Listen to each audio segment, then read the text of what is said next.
On one end of the spectrum, something has to be done. IoT devices are a ripe discussion for regulation.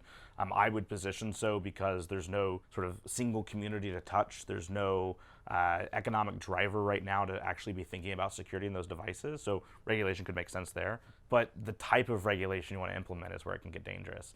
The Facebooks of the world would love more regulation that actually tailors to themselves and makes it harder for entries into the market to be competitors.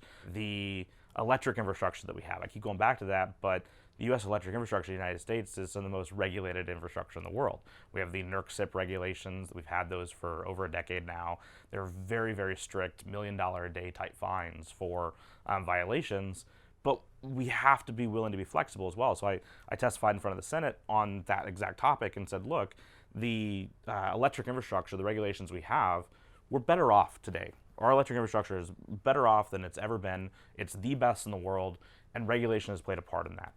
But we've learned a lot about attacks in the last couple of years. And if you're thinking pre-2014, we didn't know a lot about industrial specific threats. So if all your regulations and frameworks and policies and best practices are pre-2014, let's take a timeout, learn something over the past couple of years, and then apply that to regulation, maybe more programmatic instead of performance-based. On the opposite side of the spectrum, we think about liquid natural gas and pipelines connecting in our infrastructure. We think about IoT. We think of those other communities.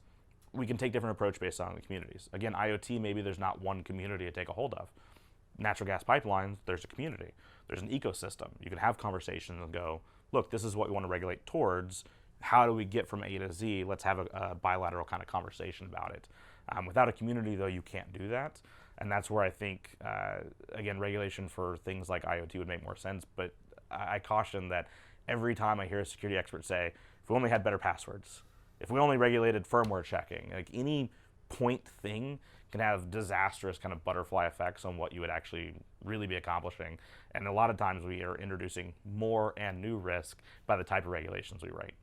All right, Robert, I wish we could chatter about this all day, but leave me with one takeaway. When you go to bed at night, what scares you? Yeah, what scares me is always the fear.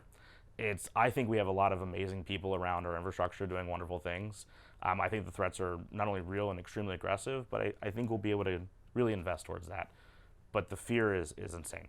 And the amount of ill-informed security experts that talk about things that they probably should not be talking about, they're outside their expertise, and informing everybody from Congress to sort of the public, they wrap around a fear that even a small infrastructure attack could have disastrous consequences.